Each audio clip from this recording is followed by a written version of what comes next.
Hi guys, so as you all may know, this is the setup we use for Not Good Gamers, and this is our gaming PC in the office. Now the only problem I have with this PC is that I can't bring it home. Laptop I have at home really can't support most of the games that my friends play, and I don't really have a PC at home. So today I have decided that I am going to build my very own gaming PC to be built at home so that I can play with my friends. And the only problem is that I don't know what I need to get. So we're gonna ask a few friends, we're gonna look around, go shopping, and how much do I actually... Yeah, you know what, let's just set a budget at $1,000. Hopefully that's enough. Yeah, $1,000, alright? Alright, so this is the setup we have in the office, alright? We have our CPU over there, our motherboard, our GPU, our internal storage, our RAMs right down the left side. We have got our power supply unit, and after all, the case. So, funny how I know all the parts, it's just that I don't know how they actually function. So hopefully in the process of buying my own parts, I will start to understand what they're really for, because you know, what's the point of driving a car if you don't know what drives a car? Right, so over here we have our tech geek expert over here. His name is Echo. Yes, so thank you very much for entertaining me. So, what are the things that I need? Okay, firstly, I think you need a CPU, definitely. A central processing unit. That was like computer processing. Okay, central. For gaming, Ryzen will be better, and it's a cheaper option as well. Okay, so that's about like what, 150 to 200? The second most important thing is the graphics card. The GPU? Yes. Ah, yeah, GPU. I knew that. NVIDIA you can go for like 1060, 1070. I mean, depends on the price range that you want. We'll put that on hold as of right now, but we'll most probably go for a second-hand one. Okay. Next, we have motherboard. The motherboard. If I'm gonna get a Ryzen CPU, it definitely means I need a Ryzen. The motherboard supports. Motherboard supports Ryzen. Ah, okay. $100 to about $150. Oh, that's slightly cheaper. After that, what else do we need? I think you need a RAM. We need a RAM. Yeah. Random access memory. Roughly gonna get about 16 gig of RAM. Okay. So that's good, right? 16 gigs is good, yeah? It's more than enough. Alright, so how much would that cost? $120 to $150. Okay, after RAM, you need a storage. Yes. So SSD and hard drive. Yes, so we definitely need to get an SSD because for your OS boot up, SSD will cost about... I'll say $80. Hey, you whoa, what? Yeah. $80? You can find all this deal in Simlim. Simlim, alright. Alright, so basically my total storage will cost me less than $200. You need a power supply. Power supply, PSU. PSU. For a setup, normally a 500 watts would be enough. 500 watts, But okay. you just want to get something in excess like 600 or 650. Prices range between $50 to about $75. Oh, that's alright. That's okay. It doesn't matter if it's new or used for me, in my opinion. Yeah, depending on the brand, you need to buy a good power supply unit, because if not, let's say if it's a bad power supply, if the thing short circuit, your whole board will...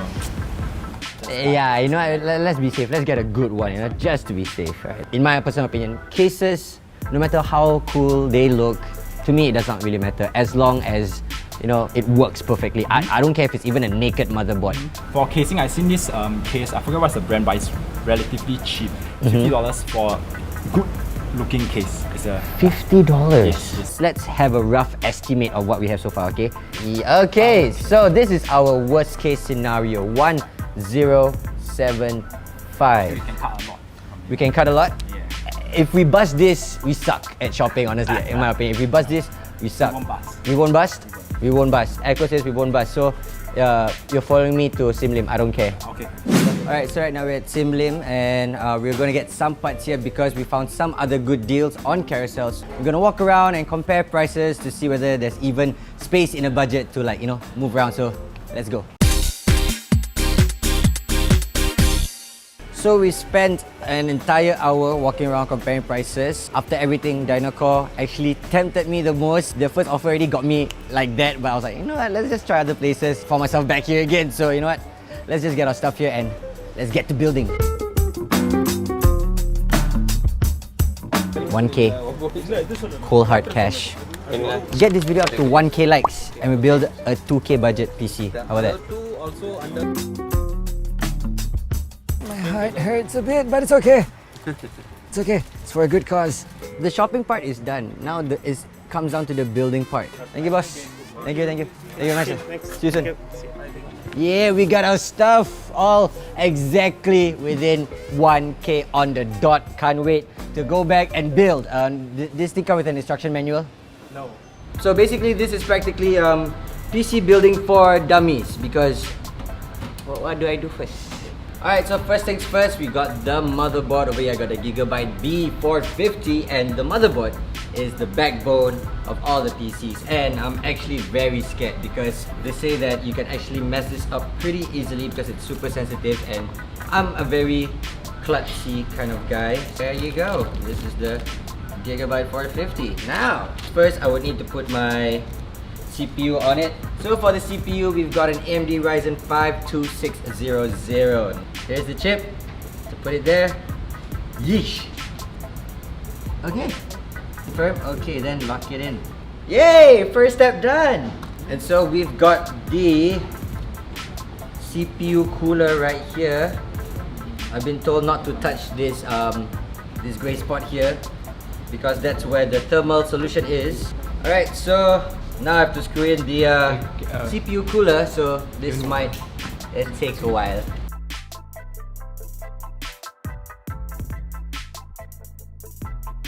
So looking Gucci, everything slotted in. I have to unscrew the CPU cooler because apparently I'm blocking the DDR slot. So yeah. Hey, wait, what? The whole CPU came out. Oh my gosh! Now it's damn hard to. Oh, okay. Okay, you got it out? It's on. So we had a little mishap about the whole CPU and the thermal paste, so hopefully that doesn't affect anything. If it does, then I'm pretty much screwed. So yeah. So next up will be the RAM. Slot 1 and 3. The grey ones. Okay, let's slot in the grey ones, yeah? So we got a 2x8 GB RAM stick here, so we're gonna slot it in the first slot. Is it this way? Sure, blank it in. So just put in. Okay, then press the middle. Alright, c'est magnifique. Got my RAMs in, got my CPU cooler in. Next up, we're gonna add in our M2 SSD. So we have a slot right there, right? Let me just check the motherboard. M2, yeah, there is an M2 socket. Oh, over here it says M2A. Does it make a difference if it's M2A or M2? This is basically adult Lego. That's right. 256 GB SSD.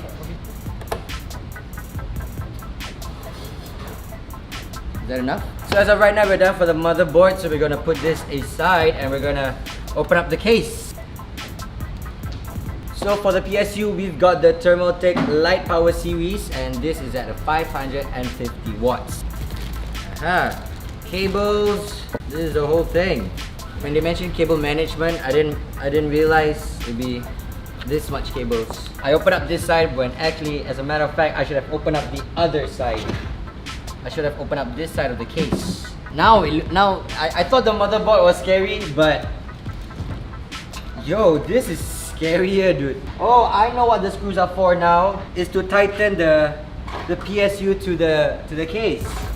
So my PSU is finally in place at the bottom here. Alright, so next up, since we got the open slot here, turns out it's for my hard disk. So gotta put in this 1 TB hard disk right here. I would actually have to open up this side of the case so that I can put in my hard disk so that I can screw it on. But right now, I'm kind of a bit in a pickle because I already put in my PSU. So turns out I have another hiccup. I'm gonna take out the PSU first so that I can have some leeway to install my hard disk.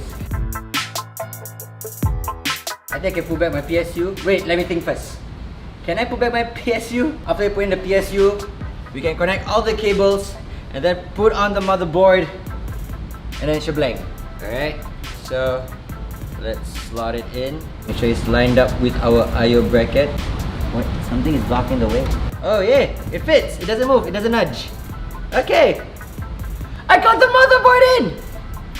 So right now comes hell, the cable management part. This will take extreme patience and coordination, which I lack. So I'll try my very best.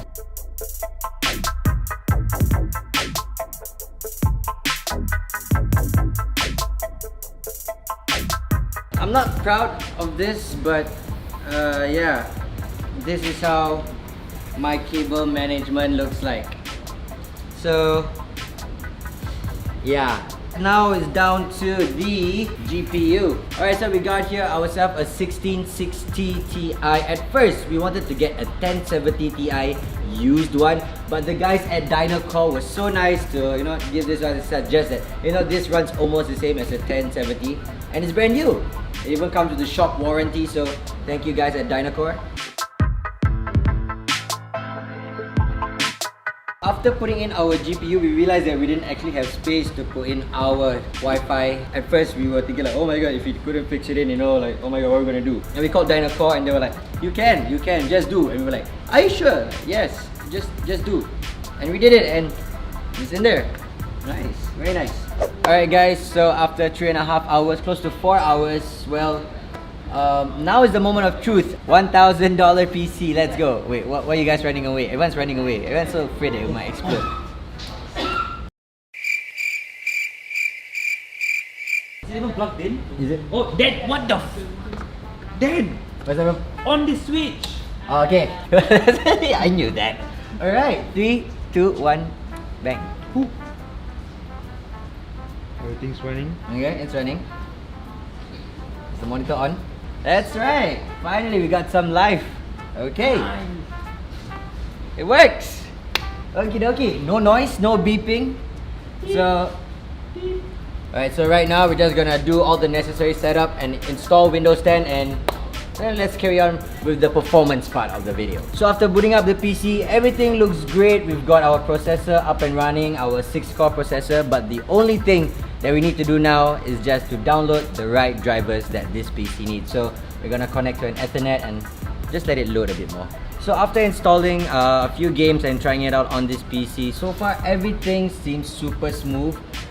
Maybe it's just the monitor, but so far the PC hasn't been acting up and it's actually functioning at a very reasonable performance level. It's actually running pretty smooth and on auto settings it's automatically high. So in hindsight, $1,000 for a gaming PC actually gives you still a pretty optimal gaming experience. I haven't tried out the headset yet, not sure about the audio, but we did test it out and everything actually sounds pretty alright, but I haven't really been in depth. But visually, everything is pretty okay, and just want to give a huge shout out to the guys at Dynacore for helping us out pick the parts and actually breaking it down for us about which part, and because we actually had a budget, we actually had like a list on how much we should spend. Yep, it's right here. We calculated everything, should be up to 1,000. The prices might have like ranged in between here and there, but the moment we sent Dynacore that image, they were like, no worries, I got you. 5 minutes later, the list came out in like 1K. So do let us know down in the comment section below if you want us to go a little bit more in depth with this PC build. But as of right now, this video is just a very quick tutorial on how to build PCs for dummies. Alright guys, and like I said earlier in the video, get this video up to 2K likes. Get this video up to 1K likes and we build a 2K budget PC. How about that? Get this video up to 2K likes and we'll do another gaming PC build with a budget of $2,000. So in the meantime guys, remember to like this video, subscribe to the channel, and we'll see you guys next time. Bye bye.